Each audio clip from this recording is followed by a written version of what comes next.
I'd want to say I'm probably one of God's favorite children at this point. Listen, we're all going to fight you on that because I think we're all God's favorite children.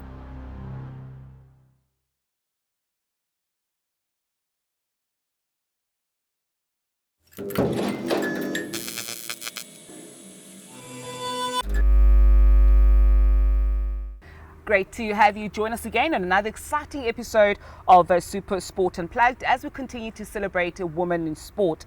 Today we shine the spotlight on the newly appointed Spar Proteas captain Khanyisa Chawane, who dares to dream and has the audacity to win in this thing we call life. What a great pleasure it is for me to be joined by Khanyisa Chawane. Casey, welcome, and so wonderful to have you with us today. Thank you very much. Thank you for having me. You must be exhausted because I feel like since the announcement last week, you've just been on a road show, talking about this new hat that you get to wear as the captain. I am a bit tired of but I'm loving it. I'm loving this promoting of netball that I'm doing. So yeah, it's great. Okay, well, let's talk about last week's announcement. Yeah. You heard your name being called up. In fact, the ball was thrown at you to announce that you are the captain. It must still feel surreal, just looking back just 9 days ago and where we are today. Yeah, it is. And I feel like not expecting such a moment or not expecting such an accolade, if I can put it like that, is really, like, I don't even know how to explain the feeling, It's so great, but I'm so overwhelmed. And not only because of the position, but because of the love that I've received ever since the announcement, the support from the netball community, but even people outside of netball, like they've just come in to say their congratulations and all of that. So it feels great, but it's quite overwhelming. I can imagine. Now you say it was unexpected, Why was it unexpected for you? Because you have obviously captained the SA 21 side previously, so is it something that you thought is a little bit out of reach? It is, especially because we're speaking about the national team here. I mean, it's the biggest team in netball, in the country. And such moments you have to work hard for. They are never given. You can never be in a position to say, oh, I've captained an under-21 team, so now the next thing is captaining a national team. Anything can happen during that time, and everyone is like putting their part, or they play their part. So being chosen is just, it's a privilege and honor. You can't say it's because or it's a given. None of that. Yeah, listen, we're so proud of you here. I think the whole of Mzansi celebrates and welcomed the announcement. But let's talk about that selection as well, because you've had an incredible year last year. We look at the World Cup and your performance. You had a call up as well to the international arena, playing for the Dragons in Wales, in the Super League. And now you get the captaincy. So is it a case of, things have just been going well, or perhaps a bit of luck coming into play? No, I think things have been going very well. I won't say it was planned, because such things you never say, because I did this, I deserve that, I think the grace of God really plays a big role in this, and him favoring me, because everyone works hard. Everyone really has goals that they want to achieve, and to be on the side where you're actually ticking those boxes or you're actually achieving those goals, it has to come down to really, people call it God's favorite child. So I'd want to say I'm probably one of God's favorite children at this point. Listen, we're all going to fight you on that because I think we're all God's favorite children. But we'll talk about the leadership role and what the expectations are, but let's take it back. Let's take it back to Thulamahashe, a small community that you're part of, at Bushbuck Ridge, where you grew up. Tell us about how life was for a young Khanyisa Chawane and just playing netball, just an ordinary girl from Thulamahashe. I think, actually, if I go back, I was born in Tzaneen, Limpopo. Then we moved to Thulamahashe. And growing up there, I won't say it was a struggle. Really, my parents worked really hard to give me the best, They looked for the best schools. I was going to Drakensberg Primary School. So from Thulamahashe, and Drakensberg is in Hoedspruit, we would travel an hour and a half just to go to school. Jeez. So I'd wake up like at 4 a.m. and it's just for my parents to make sure that I was getting the best in terms of my education. And it was more of a sports school, you know. I did almost everything there. Was it an Afrikaans school? No. Okay, I'm just asking. Just checking.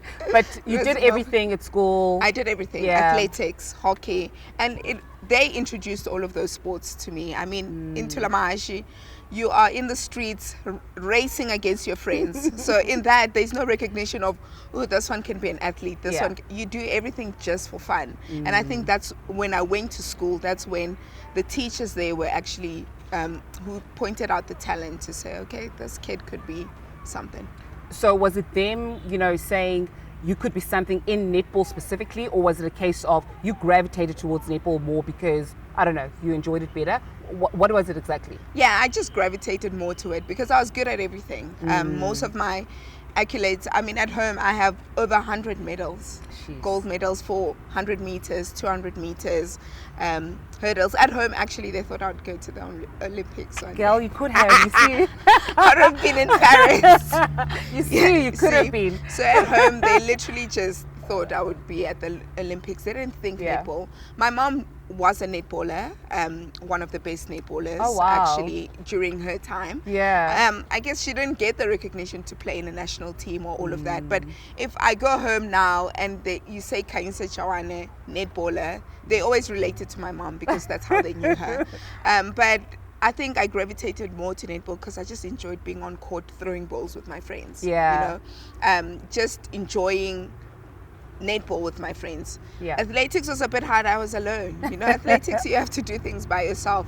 So I think that's what made me gravitate more to netball. With hockey, when I was in grade 7, I was 13, I actually got a hit on my tooth with the ball that cut my lip in half. So after that, I was like, this is too dangerous. I'm not going down that route. So I was good almost at everything, but I think netball just stole my heart. Well, I'm glad you chose netball, or netball chose you, whichever way it is, because here we are today. And then talk us through your high school years, going to Ben Forster, and what the experience was like for you. I think with my mother, I told her I don't want to go anywhere else. I actually just want to go to Ben Forster. Oh wow. And Ben Forster is more in Tzaneen. So my mom was not happy about that because we just moved to Tulamashi. Growing up here, school, everything here, and then now all of a sudden you want to go back. You know?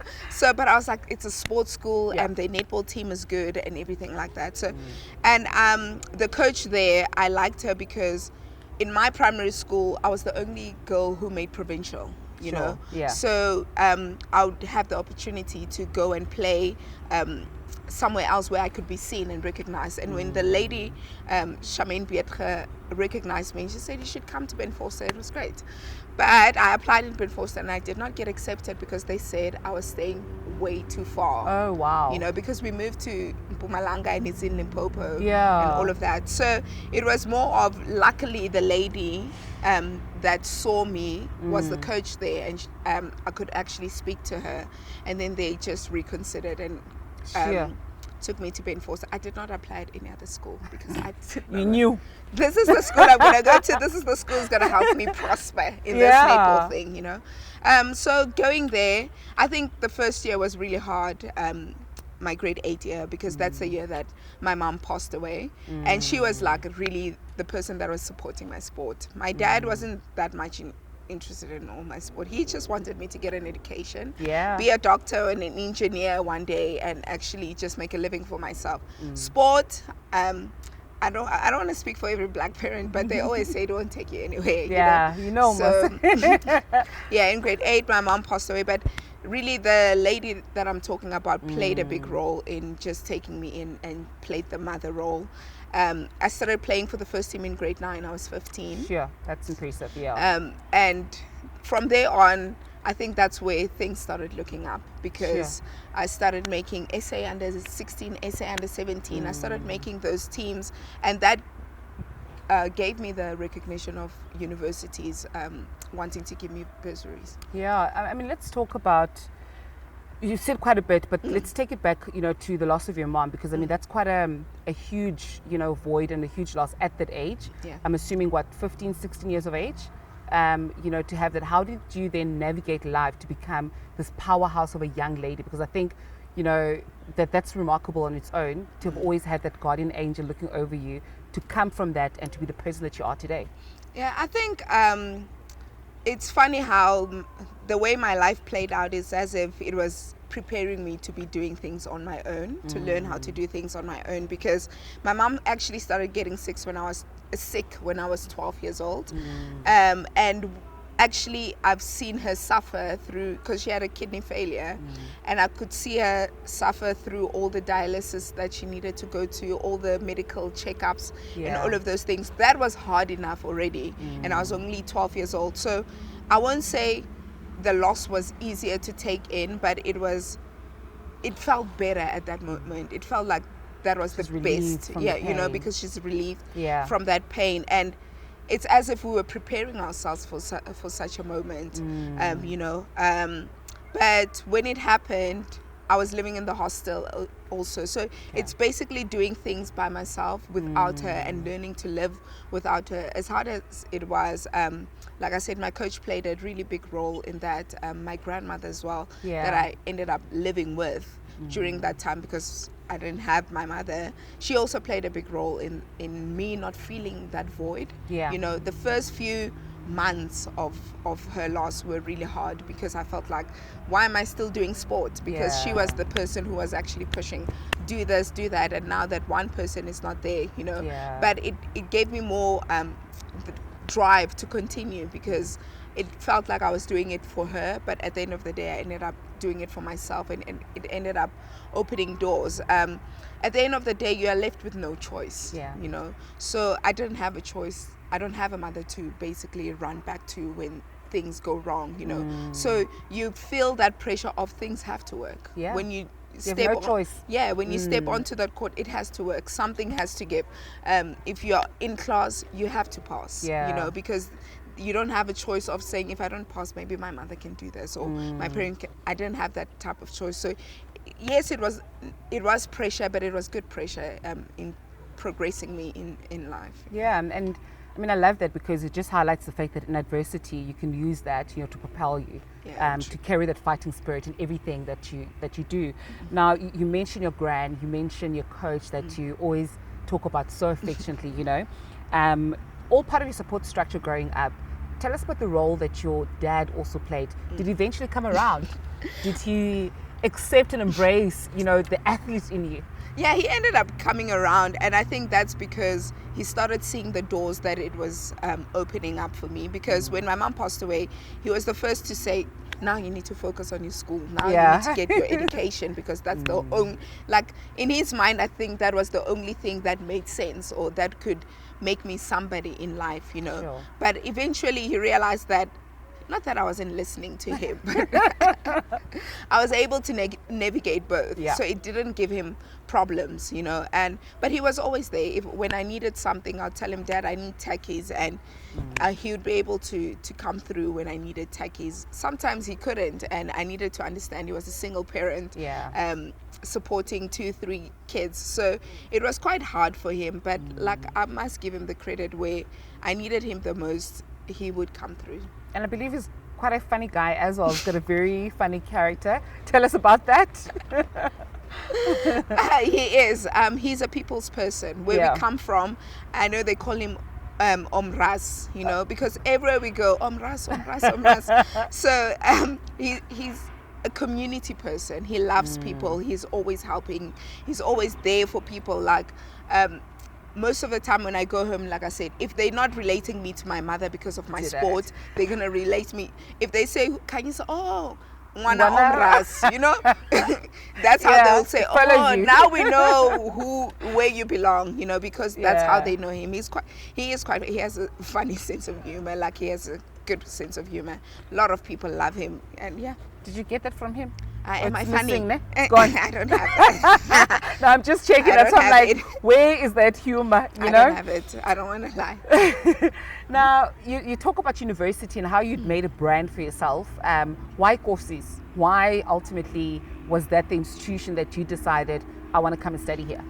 That is very funny, because when I was in matric, most of the universities wanted me, and I said to my coach, she was like, okay, you're gonna go to Turks, this is the university for you. And I trusted her with my whole life, so whatever she said I would go with, because I know she had my best interest at heart. But I was told that GovSys doesn't have black players. It was seen as a racial university, like only white people make it there. Even if you go to GovSys, like, you won't make the team, it's just white. And I think that gave was it a challenge? It gave me that thing. I'm gonna be the first black person, I'm gonna show them to make it at that university. So you know what, this is the university I'm going to, and I'm gonna show them. I love it. I absolutely love it. And I mean, look at what you did for that institution as well. You look at varsity netball, the contribution that you made. You look at Border Free State as well, and you can't separate, Khanyisa, in fact, from the Free State as well. And Coach Berta obviously being involved there quite a lot, and Marta Muswatle, you quite fortunate there to have the caliber of coaches that you had. Yeah, definitely. And I think what also propelled me to go to the UFS is when I was in grade 10, we played at the Wilde Klaver. And Coach Berta came to me and she's like, I actually want you to come to my university next year. And I said, sorry, I'm in grade 10. I still have a few years in high school. And she was so persistent. That person that always followed you around to say, now I know you're in grade 11. Now I know you're in grade 12. So it just shows a lot of interest. And she did that. And I thought to myself, okay, this lady looks like she has a plan for me. And her, when getting there, she said, one day you're going to play for this Proteas. I don't even know what the Proteas were at that moment. I was just playing netball. You don't remember us who were in our time? So I don't even know who Carla and who those people. I didn't know them. We need to educate these youngsters. Seriously. Definitely, even now, like, we need to say this is your national team. This is what you get to know them. Exactly. We didn't have that. I was just playing netball. And they're like, one day you're going to be like Lauren Lee Christians. And I'm like, who's that? Who's that? Where is she from? What is she doing? No, we need to sort it out, really. Now, varsity is done, out of the way. Tell us about your first call up into the spot, not just the squad, because I mean, we get squads for years and years, but to be part of the 12, I think it was 2018, if I stand to be corrected. What was that moment like for you to actually get your first inclusion in the top 12 in the country? I was nervous and excited at the same time, because I was coming from under 21. We just finished the World Youth Cup, you know, and it was almost that moment of what's next, what's next, what's going to happen. And when that finally happened, it felt like my life was moving. So did you move straight from 21 into the Sport Proteas? That doesn't happen. No, hardly. I think I waited 4 years, and that's why I'm saying it doesn't happen. From 21s, there's always like a bit of a gap where you are found wanting, trying to figure out what your next is. And you moved straight from 21 to seniors. To seniors. That's incredible. Straight into it. And it felt like, okay, I'm not stagnant. Actually, this life is moving. And I know going into my first tournament, it was a quad series in Australia.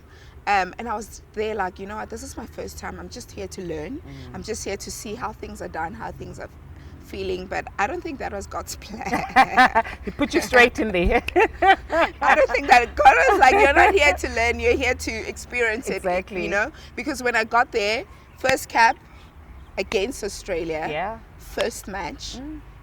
And I was in the starting lineup. So it was not incredible. even. We'll ease you into it. No. It was like straight into it, lineup, you're the starting center. Jeez. But that's the best way.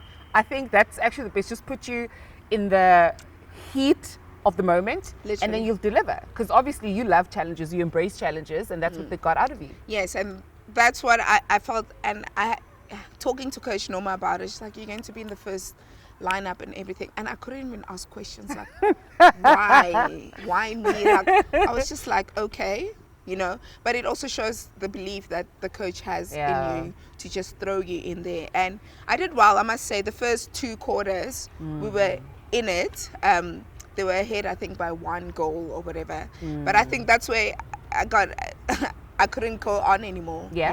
I just felt like, okay, I've done 2 quarters and I can't go. That was the introduction. Like, this is how far you can go. And the 3rd quarter, I sat out watching. We lost. We didn't lose by far though. And the second game was New Zealand, and I played against Laura Langman. I mean, by Yeah, that time she was the best center in the world, and she ran But you held your own. You held your own there. She ran circles around me. I tried, and coach could see that I really did my best and put me down. But from there on, it was like, okay, this is the feel of how it feels like in this national team. And I remember coming back and saying to Coach Bertha, I've seen it, I felt it, and it's not for me. Really? Why? Came back and I said, this is not for me. It felt too hard, It felt like I did all I could, and still it was not enough. Okay. And I just remember her saying, you just need to remember why you started this journey, At starting this journey was more of, you don't have a choice. Yeah. And now, why do I feel like I have a choice? Very true. Why do I feel like now I have a choice whether to quit or not? If I quit, then what? So was that the reason you kept going back? I kept going back because I don't have, even today sitting here, I don't have a choice. Yeah. That's what life gave me. It says, this is what you need to do. Without it, then what? You know? I don't have the luxury. Yes, I have a degree today to say I can go and work somewhere else. But would it give me that satisfaction of saying I'm fulfilling what has been given to me, or I'm fulfilling my purpose? And it was in that moment that I realized that this is my purpose. It's either this or nothing. And tell us, Khanyisa, 6 years down the line, what has the journey been like? Because obviously it hasn't been smooth sailing. There've been challenges along the way. I know from our era, and I keep saying that, I think there's different challenges, with every different generation. But for you specifically, what has some of those been, and how did you navigate those complexities? I must say the most challenging was really balancing my school and playing for the national team, because I went straight from it being okay, playing under 21 and doing studies, to really traveling with the team, being available for almost big every commitments. camp. Big commitments. And now you still have your studies hanging, and you still have to do well, because you're not only serving the country, you're serving the university as well. But I in this instance, I would like to thank the university, because they were really supportive within my career of trying to balance. I could negotiate with them to maybe write my exams later or write my tests later. And obviously my tests and everything was different to everybody, and probably much harder.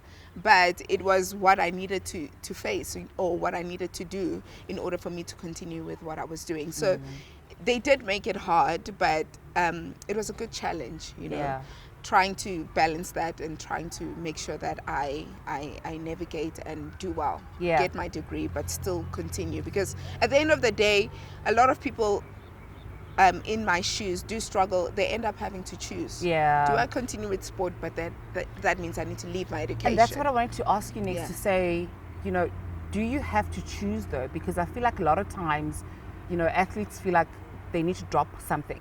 And why should they feel they're at a crossroads of deciding, do I continue with my career or my studies? For me, it feels like you can have both. Here you are saying, I've done both.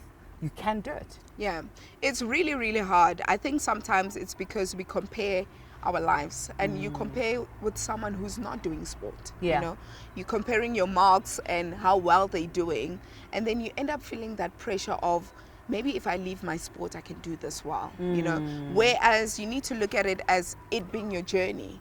If a 3-year degree takes you 6 years, it's yours. You don't have to feel the pressure of, I need to finish at record time because this and this and this. But with that comes the pressure of finances, where if you don't have that netball bursary, you need to finish at record time. Because who's going to pay for 6 years? 100%. So that's why I'm saying I was very fortunate with the help of the university in my shoes, because I didn't have to worry about the finances. My bursary was paying for all of that, and I had the luxury, or the privilege actually, to sit down with my lecturers and saying, okay, instead of me having 12 modules in this year, can I only have 6? Then I can only manage this and that. I know it's going to take longer, but at least I know I can finish. And you know what, I agree with you 100%, because I feel I had a similar journey in the sense that universities are very accommodating. If you are transparent and explain to them what your commitments are at a national level, they will really work with you to try and make sure that you do get that degree at the end of the day. My real challenges only came in when I started having to work. Then I thought, okay, hang on.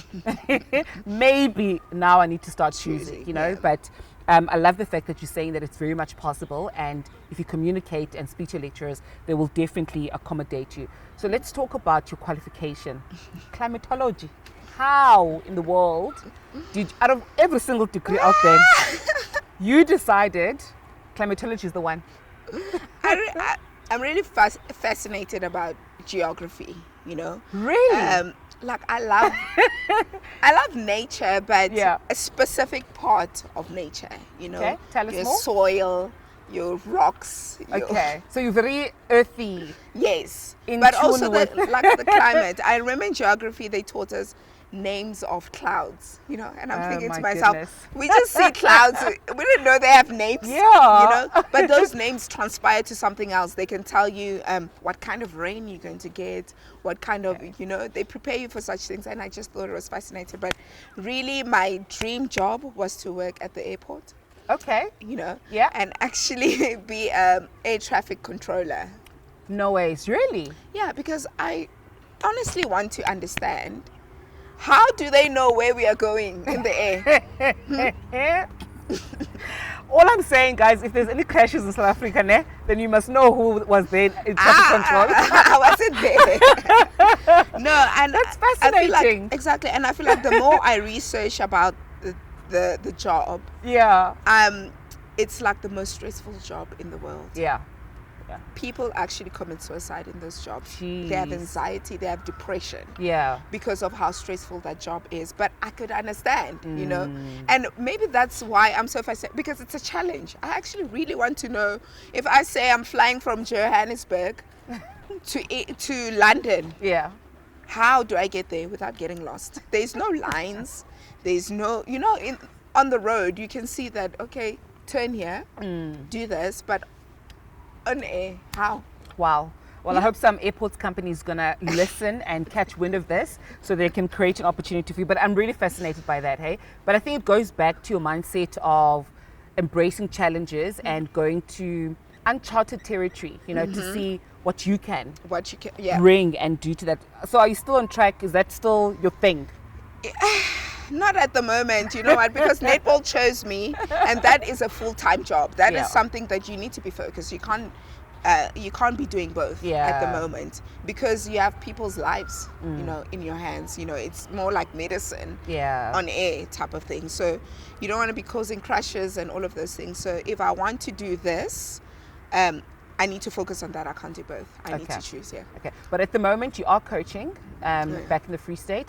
Tell us about the teams. Tell us about who you're actually, you know, what age group, what is your involvement from a coaching perspective as well? It's just, I think for me, I look at it as giving back. I think that's first. Going back to where I grew up and actually having my experiences, giving it back to all those kids to not have a similar journey, but have hope in their journey, to say the university journey can take me somewhere.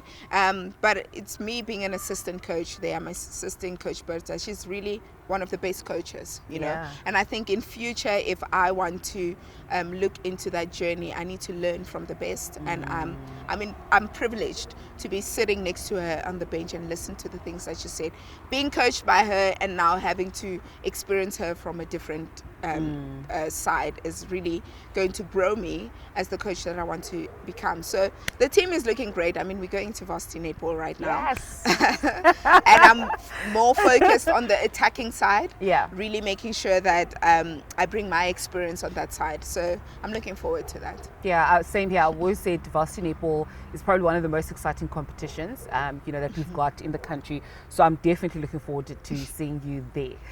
Now let's talk about your circle of friends, right? Every young lady has a core group of other young ladies or gentlemen that you know, are there for you, that support you. And I want to start off in the netball circle. We spoke to Okamo last week, and she said that your appointment feels like her appointment. she automatically feels like she's the captain of the side. Fifi was elated. I spoke to Tina as well. Tina saying that, you know, she's seen you grow and evolve into this incredible leader in the team, you know. How has it been having those young ladies around you with similar interests, and how you guys continue to support each other in different stages and different phases of your lives and of your netball careers? I think with looking at my current circle, Kamu and them, I'm more of someone who have inspired them. I've inspired them to be in the national team, you know, to play their part in the national team. So I came in as a role model because before I was a friend, you know, and I think they, you know, I was just someone they looked up to. But I think coming into the space and realizing I'm really a chilled person. Like, I'm not so sophisticated or complicated where you have to look at me and you feel like you need to worship me. I'm not that type of person, you know. I'm very open and I like sharing my experiences. And I think them coming in and having to experience that side of me really just made them want to be part of who I am and what I do, you know. And I think for me, if you're my friend, you need to do well. And I'm not saying if you're not doing well, you're not my friend. But if you come into my circle, if you come into my circle, I basically play a part where you improve. Or automatically you'll be inspired. You need to improve I in hear life, you know. Okay, gotcha. We can't be friends and you pulling me down, or you know, I'm either friends with someone that I look up to and they actually continue pulling me up, or I'm the person who I pull someone else up, you know.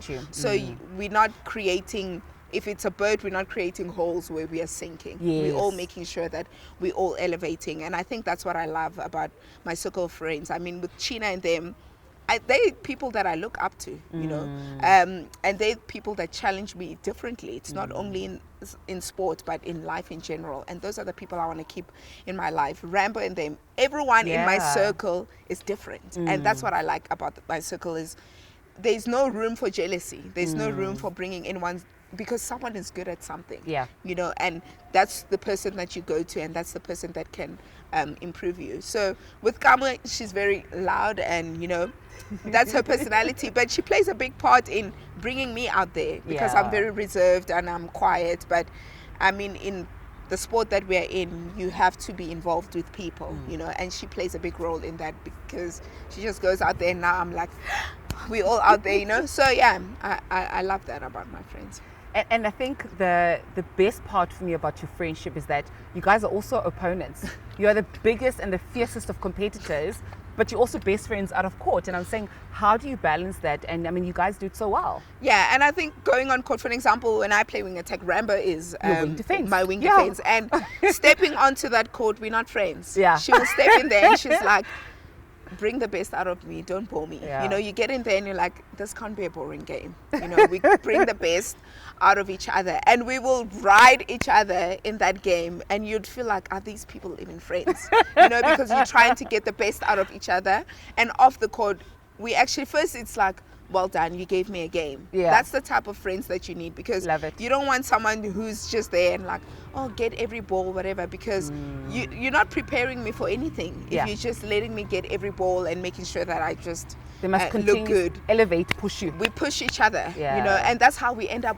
Now we all end up in the same national team, you know, and we are in that national team because of each other, because of how we were as opponents. So when you get into that national team, you're not even comfortable because the person that got you there is still there. So with trainings, we are going to ride each other again to make sure that we prepare each other when we go internationally. You know that, you know what, this person prepared me, you know, because with that, after the games, we are the ones helping each other. We're helping each other. So it's a healthy relationship. I love it. I absolutely love it. Now, before we move on, because I know we're going to wrap up shortly, I have to ask, because I know that you're also talking about friends. You've got friends in the right places. Let's talk about Khosi Clara Mashile. Your friend, your best friend is royalty in Mpumalanga. How do you get that right? I mean, you've got national player friends, you've got people of monarchy. But that's why I'm telling you, I'm God's favorite child. I'm God's favorite child. Everything feels orchestrated, like it feels like it's been placed. Because Clara and I started being friends I was in grade 4, so I was 10. Yeah. And she was 9, because we come from the same area, and we used to fight a lot. But growing up, because we're different, that's why I'm saying I can learn a lot from her, Yeah. and she learns a lot from me. She challenges me in many ways, but not in life. We didn't know this is where we were going to end up. I knew her dad was chief and all of those things, but we didn't think that could be her life. Yeah. And I feel she lost her dad 2 years before I lost my mom. Sure. So that's why our lives are more or less similar. And then I think last year, that's when she got inaugurated into queen, and now this year I get right, being captain. So it's not to brag or anything, but it's to say it's as if God placed us in this way. He already planned that this is our lives, because the positions that we're in are quite similar, and we're going to need each other in that essence. And I bring a certain part, and she brings a certain part. I just feel like I'm part of royalty now. Listen, and I need to start rubbing shoulders with you, so I can spread some of that on my side as well. Yeah. Now, I know we've touched on your upbringing, we've touched on friendship circles, etc., just to get to know you a bit better. But let's bring it back now to the captaincy, and what your campaign will be in your tenure as the captain of the Spar Proteas team. What are some of the things that you're going to be focusing on that you want to say, as Khanyisa, the Spar Proteas captain, I did 1, 2, 3? I think when it comes to performance, I really want to see netball being number 1 in the world. We have what it takes, we might not have the support as yet. The support is there, but it's not where it should be, if I put it like that. But in terms of talent, in terms of commitment and determination and all that performance-based stuff, we have what it takes, So I actually want to see the team really being number 1 in the world. Really, the medal that we talk about, us actually getting to a World Cup and getting that medal at a World Cup, or winning a World Cup. That's the vision that I actually have in terms of performance. But there's many aspects that come with that, and not just performance, but to enhance our performance.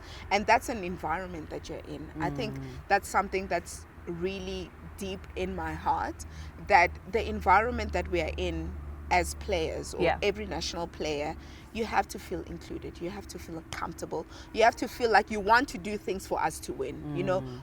I shouldn't be a gatekeeper. A lot of captains are gatekeepers, like, you have to be in time, you have to do this, you have to do that, you have to. But if you can create an environment where people just want to do those things, you don't have to do much. You don't have to do much. You leading by example is you stepping on court, doing the work, and everyone looking at you and be like, she's doing the work, how it's I done. want to do the work. Absolutely. So not worrying about, oh, this person has to do this person has to do that. All of those things is the type of environment that you create. Once you've created an environment where people want to do things, once you've created an environment where people want to perform, then everything else just comes into it, just comes into it. So I think that's my main focus, as a captain. I know there's a lot of attributes that a captain should have, like you have to be committed, you have to work hard, you have to lead by example, and all of those things. But all of that is fostered by people. You're working with people, and if you cannot handle people, if you cannot create a space for people where they want to do things, then all of your attributes or all of your characteristics as a captain, they just they mean nothing, because you're on your own. Because you're on your own, But if you can be able to inspire people, have that type of impact and influence with the people that you're working with, I think then you're on the right track to creating those type of performances that you want to see. Okay, very, very exciting stuff. But Khanyisa, thank you so much for your time as always. I think it's still fresh, 9 days in this hot seat, but you've really given us, I think, a glimpse into who you are and what some of those aspirations are. So we do wish that you get the right environment for your team to flourish, and that you continue to lift others as you rise in this journey of yours. But thank you very much. It's really been an honor to have you today. Thank you. And of course, to all of viewers at home, that's how we leave it here on SuperSport Unplugged. Very enriching conversation and insights from Khanyisa Chawane. But from us, that's how we close it off, and we'll see you soon once more when we speak to more women that are creating opportunities and making waves as far as women's sport is concerned. From us, it's goodbye and shap shap.